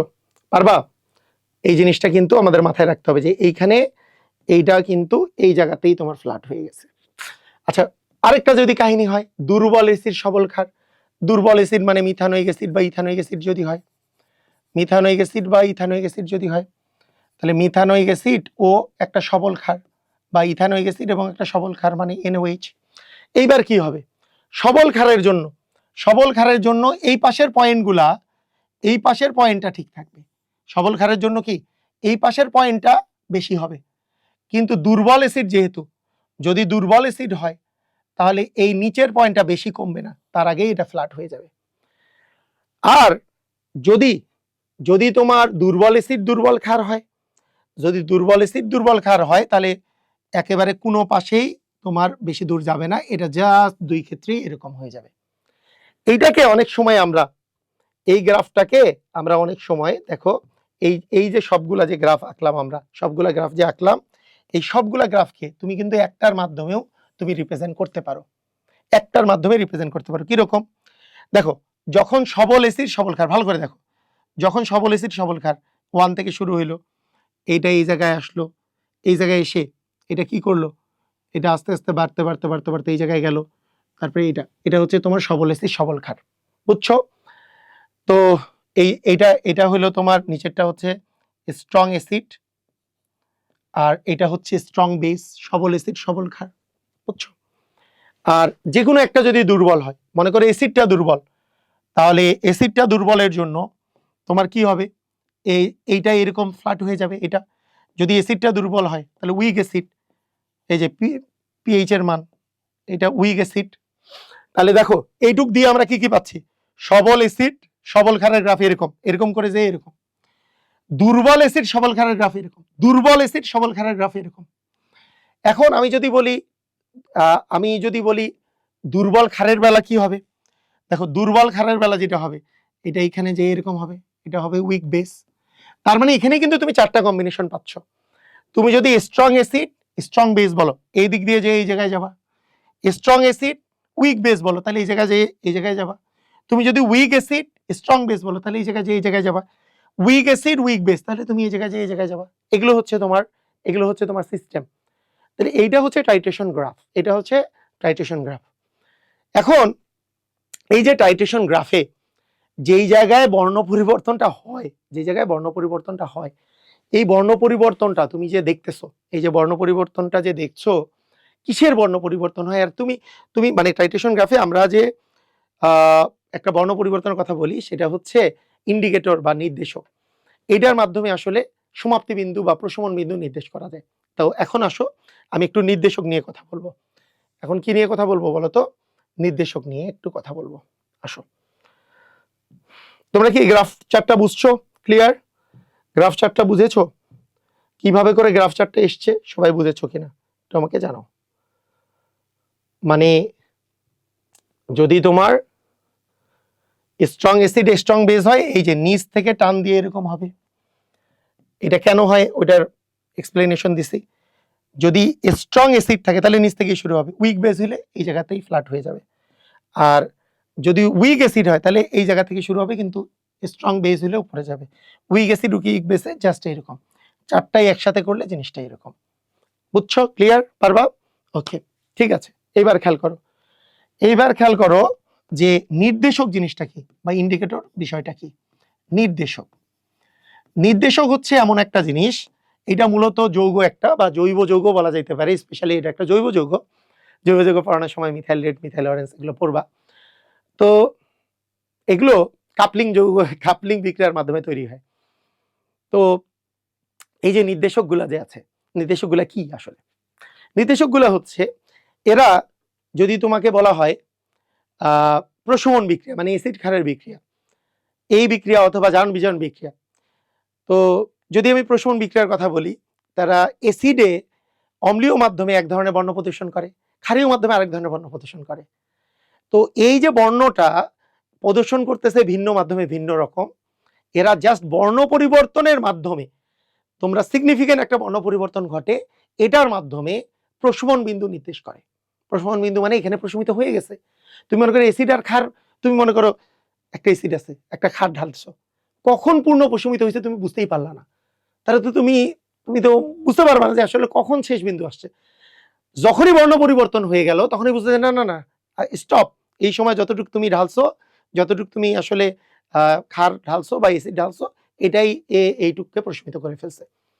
তাহলে প্রশমিত করার যে বিষয়টা, এই যে প্রশমিত করার যে ব্যাপারটা, তার প্রশমিত করার জন্য, প্রশমিত হইছে যে এইটা বোঝার জন্য আমাদের ইন্ডিকেটর প্রয়োজন। তো ইন্ডিকেটরগুলোর মধ্যে আমি একটু বলি। প্রথমেই একটা কথা বলে রাখি, এগুলোর মধ্যে আমাদের বিভিন্ন ধরনের ইন্ডিকেটরগুলো আছে। তার মধ্যে তোমাদের তিনটা ইন্ডিকেটর মূলত তোমার ইয়েতে কাজে লাগে, ওই সৃজনশীলের ক্ষেত্রে কাজে লাগে। ফেনolphthalein, তোমার মিথাইল রেড, মিথাইল অরেঞ্জ, এই তিনটা। আর এমসিকিউ, তুমি অ্যাডমিশন, সবগুলোর ক্ষেত্রে সবগুলোই কাজে লাগে। তুমি সবগুলো মনে রাখা খুব বেশি কঠিন না। তুমি ফেনolphthalein থেকে শুরু করে দেখো, আমি ফেনolphthalein থেকে শুরু করে আমি সবগুলো লিখে দিচ্ছি। যেমন এইটা প্রথমটা, এই যে অম্লীয় মাধ্যমে কি কি বর্ণ প্রদর্শন করে, দেখো প্রথমটা মনে রাখবা বর্ণহীন। আচ্ছা দেখো, এরপরে থাইমল ব্লু থেকে শুরু করে লিটমাস পর্যন্ত, লিটমাসের আগ পর্যন্ত, এগুলো সবগুলা মনে রাখবা, এগুলো হচ্ছে হলুদ। এগুলো কি মনে রাখবা? হলুদ মনে রাখবা। খুবই সহজ, কিন্তু মনে রাখা কিন্তু খুবই সহজ। এগুলো সবগুলো থাইমল ব্লু পর্যন্ত, এগুলো অম্লীয় মাধ্যমে হলুদ বর্ণ প্রদর্শন করে। এবং তারপরে লিটমাস থেকে নিচের গুলা লাল। এর চেয়ে সহজ আছে বলো? এর চেয়ে সহজ আছে না। শুধু একটু মনে রাখো, মিথাইল অরেঞ্জটা গোলাপি লাল, মিথাইল অরেঞ্জটা হচ্ছে গোলাপি লাল, এটা হচ্ছে গোলাপি লাল, ঠিক আছে? গোলাপি লাল। তাহলে অম্লীয় মাধ্যমে জিনিসগুলা খুবই সহজ। অম্লীয় মাধ্যমে কে কি বর্ণ প্রদর্শন করে? প্রথমটা বর্ণহীন, thymol blue, cresol red, phenol red, bromothymol, blue এবং এই পর্যন্ত হচ্ছে হলুদ, আর নিচের গুলো হচ্ছে লাল। লিটমাস লাল অম্লীয় মাধ্যমে, মিথাইল রেড, মিথাইল অরেঞ্জ এবং থাইমল ব্লু অম্ল, এটা কিন্তু তোমাদের লাল। এইবার দ্বিতীয়টা কিভাবে মনে রাখবা দেখো। প্রথম এই জিনিস তো ধারা মুখস্থ করবা, এইটা এই যে ফেনফথ্যালিন, আমি তো বললামই এটা সবচেয়ে ইম্পর্টেন্ট। এইটা তো সবচেয়ে ইম্পর্টেন্ট, এসেনশিয়ালও আসবে।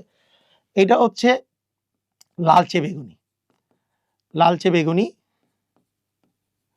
অনেক ক্ষেত্রে অনেক বইয়ে এটাকে পিঙ্ক কালারও দেওয়া থাকে, মানে গোলাপি কালারও দেওয়া থাকে, হইতে পারে দুইটাই সঠিক। আমি লালচে বেগুনি বেশিরভাগ জায়গায় দেওয়া থাকে, অনেকে লাল বলে আবার।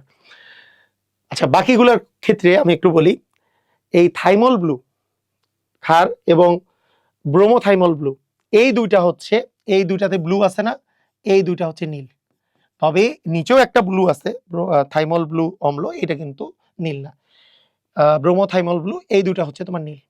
এর পরের জিনিসগুলো একটু আমি বলি। লিটমাসে অম্লীয় মাধ্যমে লাল আর ক্ষারীয় মাধ্যমে নীল, এটা আমরা সবাই জানি। দেখো অনেক কিছু আমরা জানি, সেই জন্য লিখে ফেলছি। আর বাকি কি থাকলো? বাকিগুলোর ক্ষেত্রে একটা কমন জিনিস, এখানে দুইটা বাকি, এখানে তিনটা বাকি। এইখানে যে দুইটা বাকি, এখানে যে হলুদ দেওয়া আছে, হলুদের বিপরীতে হবে লাল, হলুদের বিপরীতে আছে লাল। এখানে তিনটা বাকি, এই তিনটা লালের বিপরীতে হবে হলুদ, এদের লালের বিপরীতে হবে হলুদ। শেষ। তুমি এইভাবে করে মনে করো, মনে রাখার চেষ্টা করো, মোটেও কঠিন হবে না। যদি তোমার মনে না থাকে তাহলে মিনিমাম এই কয়েকটা মনে রাখো, মিনিমাম এইটা মনে রাখবা, মিনিমাম এই দুইটা মনে রাখবা, মনে রাখতেই হবে, এগুলো মনে রাখতেই হবে। যদি তোমার মনে নাও থাকে এইটা কিন্তু মনে রাখতেই হবে, বুঝছো? এই কয়েকটা মনে রাখতে হবে, তবে একটু প্র্যাকটিস করলেই মনে রাখতে পারবা, এমন কোনো কঠিন বিষয় না, মনে রাখতে পারবা। এই যে আমি যেভাবে বললাম এইভাবে করে মনে রাখো। আচ্ছা, এরপরে পিএইচ এর রেঞ্জ, কোন পরিসরে এরা বর্ণ পরিবর্তন হয়, এটাও পরীক্ষায় আসে। এই তিনটা তো মাস্ট, এই তিনটা মাস্ট। তো আমি সিরিয়ালি লিখে দিচ্ছি, দেখো ভালো করে দেখো। এইটা 8.2 থেকে 9.8, যদিও অনেক বইয়ে এটা 8 থেকে 10 দেওয়া আছে, যদিও এটা অনেক বইয়ে 8 থেকে 10 দেওয়া আছে। হ্যাঁ ঠিক আছে, দেখো এইটা পরিসর কত আসলে দেখো তো, 9.8 থেকে 8.2 বিয়োগ করলে 1.6 হয়। এদের একেবারে লিটমাসের আগ পর্যন্ত সবারই হচ্ছে 1.6ই হচ্ছে ডিফারেন্স, মানে এই দুইটা পার্থক্য হচ্ছে 1.6। তো এটা তুমি মনে রাখার জন্য একটা জিনিস করতে পারো, এই যে এর পরেরটার ক্ষেত্রে রেঞ্জ হচ্ছে এটার 0.2 কমবে, এরও 0.2 কমবে। হ্যাঁ, 8 থেকে তোমার 9.6। এরপরে এর থেকে এক কমবে মানে 8.2 থেকে 7.2 হবে, এটা হবে 8.8।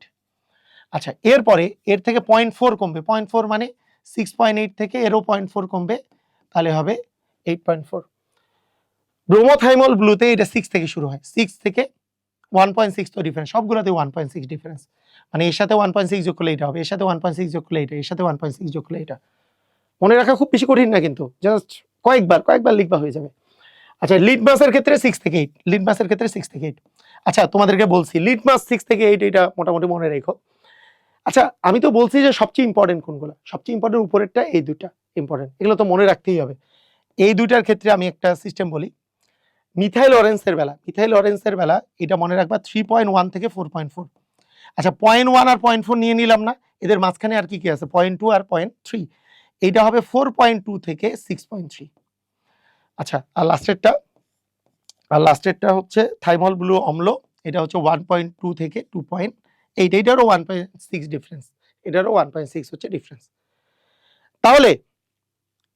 তাহলে আমাদের মেইনলি এগুলো মনে রাখতেই হবে, এই কয়েকটা। একটা হচ্ছে কি ফেনফথ্যালিন এবং হচ্ছে মিথাইল রেড, মিথাইল অরেঞ্জ। কেন এগুলো মনে রাখতেই হবে? কেন, কি হয়েছে, কি কারণে মনে রাখতে হবে? কারণ তোমাকে বলবে যদি তোমার কাছে সবল অ্যাসিড, দুর্বল ক্ষার যদি দেওয়া থাকে, তুমি কোন ধরনের ইন্ডিকেটর ব্যবহার করবা? তুমি বলবা যে তুমি ব্যবহার করবা মিথাইল অরেঞ্জ এবং মিথাইল রেড। তুমি বলবা যে মিথাইল অরেঞ্জ এবং কি মিথাইল রেড ব্যবহার করব, ঠিক আছে, এটা ব্যবহার করব। কারণ এরা কোন পরিসরে বর্ণ পরিবর্তন করে? মিথাইল রেড করে, তুমি বলবা যে মিথাইল অরেঞ্জ করে আমাদের 3.1 1 থেকে 4.4, আর মিথাইল রেট করে 4.2 থেকে 6.3, এটা বলবা। এই পরিসরে বর্ণ পরিবর্তন করে। তাহলে এই জায়গায় যে বর্ণ পরিবর্তন করতেছে এই জায়গায়, এবং আরেকটা হচ্ছে এই জায়গায় হচ্ছে মিথাইল অরেঞ্জ বর্ণ পরিবর্তন করছে। আবার এই জায়গাটা পর্যন্ত হচ্ছে মিথাইল রেড বর্ণ পরিবর্তন করছে। তাহলে আমরা যদি আমাদের কাছে যদি একটা দেওয়া থাকে যে একটা সবল অ্যাসিড এবং দুর্বল ক্ষার যদি দেওয়া থাকে, সেই ক্ষেত্রে আমরা যেই ইন্ডিকেটরগুলোকে চুজ করব সেই ইন্ডিকেটরগুলো হবে মিথাইল রেড এবং মিথাইল অরেঞ্জ। কারণ এদের পিএইচ এর যে রেঞ্জটা, যেই জায়গায় বর্ণ পরিবর্তন হয়, যে বর্ণটা পরিবর্তন যে হয়, সেই বর্ণ পরিবর্তনটা এই জায়গাটাতে হয়। তুমি যদি ফেনফথেলিন করতা, তো ফেনফথেলিন পর্যন্ত তো উঠেই নাই, এ তো এই জায়গাতে যেই ফ্ল্যাট হয়ে গেছে, তা ফেনফথেলিন দিয়ে হবে না। তাহলে সবল অ্যাসিড দুর্বল ক্ষারে আমি মিথাইল অরেঞ্জ মিথাইল রেড দিব, ঠিক আছে, এইটা দিব। আচ্ছা, যদি দুর্বল অ্যাসিড সবল ক্ষার হয়, যদি আমাদের দুর্বল অ্যাসিড সবল ক্ষার হয়, তাহলে সেই ক্ষেত্রে কি হবে? দুর্বল অ্যাসিড সবল ক্ষারে কি হবে বলো তো? ওকে, দুর্বল অ্যাসিড সবল ক্ষারে জিনিসটা কি হবে বলতে পারবা? তাহলে এইটাতে আমরা দিব ফেনলফথেলিন, এটা দিব। মূলত এটাই ব্যবহার করা হয়। 8 থেকে 10 বা 8.2 থেকে 9.6 9.8 এই রেঞ্জে আসলে বর্ণ পরিবর্তন করে। যেহেতু আমাদের এইটা মনে করো যে এইখান থেকে এই পর্যন্ত এদের বর্ণ পরিবর্তনের রেঞ্জ, হ্যাঁ, এটা হচ্ছে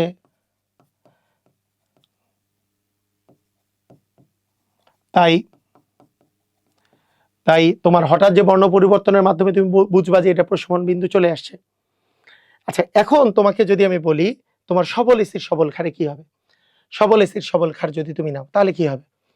তুমি ইচ্ছা করলে তুমি কি এই জায়গায় যেটা ব্যবহৃত হয়েছে এটাও ব্যবহার করতে পারো, এই জায়গায় যেগুলা ব্যবহার হয়েছে সেগুলোও তুমি ইউজ করতে পারো কি পারো না বলো? এগুলোও তুমি ব্যবহার করতে পারো। তার মানে এখানে সকল ইন্ডিকেটর তুমি ব্যবহার করতে পারবা, সকল নির্দেশক তুমি ব্যবহার করতে পারবা। এই ক্ষেত্রে তুমি সকল নির্দেশক ব্যবহার করতে পারবা, বুঝতে পারছো?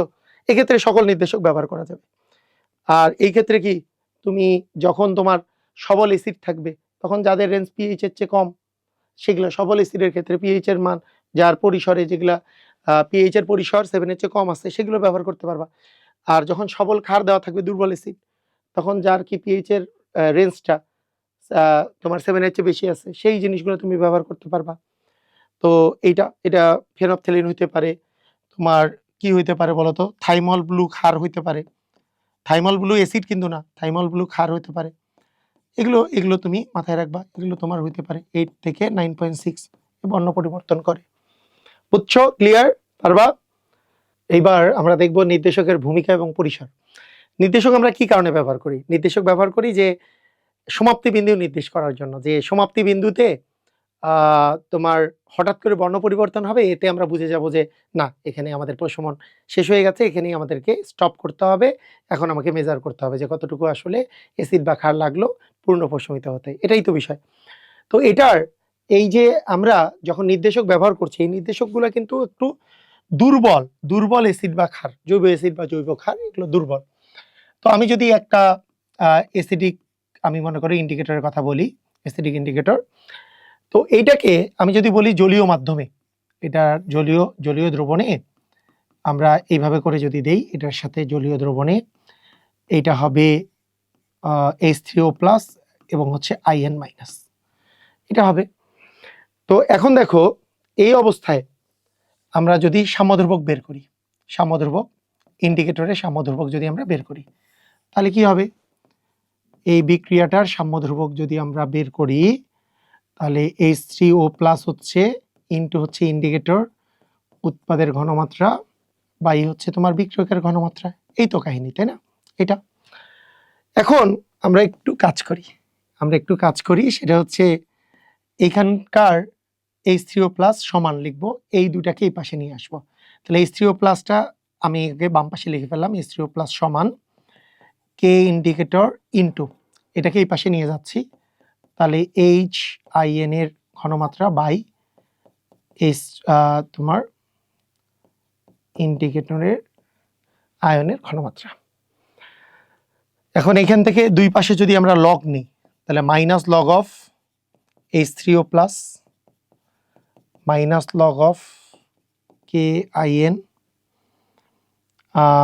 এখানে যেহেতু গুণ আছে, গুণ থাকলে প্লাস হবে, তাহলে তো অ্যাকচুয়ালি বিষয়টা হইলো মাইনাস, কারণ মাইনাস লগ সব পাশে গুণ করছি, তাহলে মাইনাস লগ অফ আমাদের থাকতেছে HIN বাই IN মাইনাস, বুঝছো? এখন দেখো minus log of H plus বা H3O প্লাস মানে PH, এটা মানে কি PK ইন ইন্ডিকেটরের PK, আর এটা তো মাইনাস লগ, এটাকে যদি আমি প্লাস লগ করি, কারণ এর তো আর কোনো কিছু লিখতে পারতেছি না, এটাকে প্লাস করলে এটা উল্টায় যাবে, কারণ মাইনাসটা উপরে চলে গেল, টু দি পাওয়ার মাইনাস মানে উল্টায় যাওয়া, তাহলে উপরে উল্টায় গেলে ইন্ডিকেটর মাইনাস বাই হচ্ছে HIN এটা। এখন একটা জিনিস খেয়াল করো, সেটা হলো এই যে এই ইকুয়েশনটা যে তোমার হলো, এই ইকুয়েশনটার মধ্যে একটা জিনিস তুমি খেয়াল করো, সেটা কি?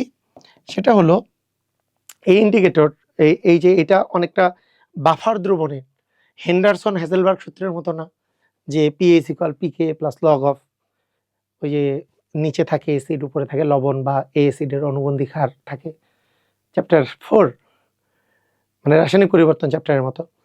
তো মনে রাখবা ইন্ডিকেটরের ক্ষেত্রেও এই আয়নটা, এই অ্যাসিডের এই যে ইন্ডিকেটরের যে অ্যাসিড এবং এর আয়নটা, এইটা রেশিও 10:1, মানে এইটা 1 এর 10 গুণ এইটা, অথবা এইটা 1 এটা 10 গুণ এইটা, এই অবস্থায় এরা আসলে কাজ করে।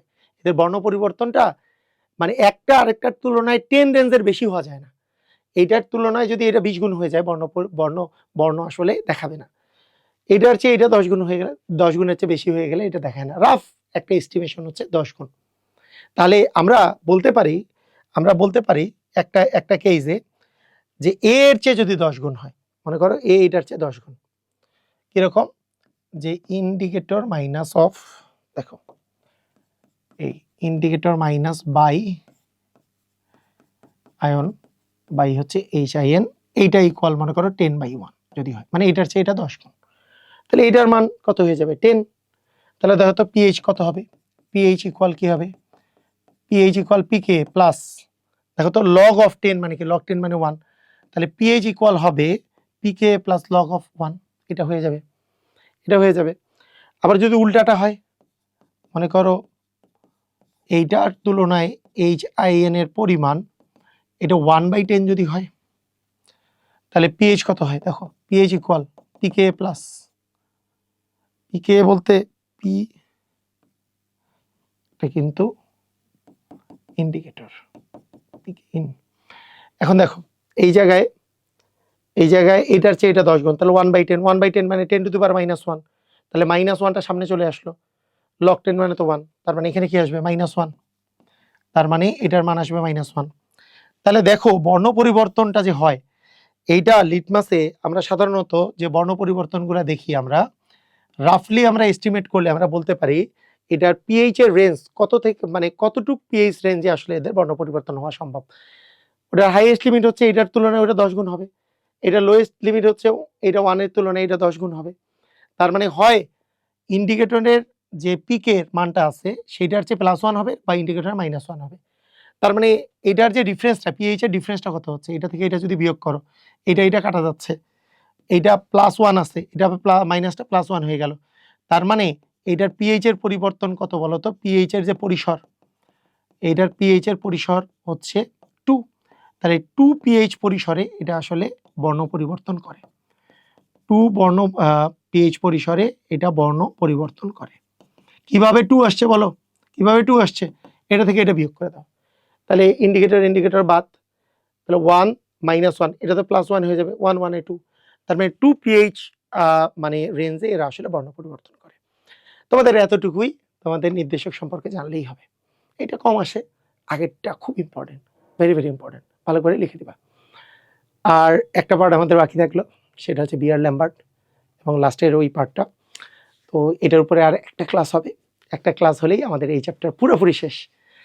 আমি আমি আশা করি যে এই পুরা প্লে লিস্টটা করে ফেললে তোমাদের এই চ্যাপ্টারের একবারে বেসিক টু অ্যাডভান্স পুরোপুরি তোমাদের প্রিপারেশন হয়ে যাবে। সবাইকে অসংখ্য ধন্যবাদ। আল্লাহ হাফেজ।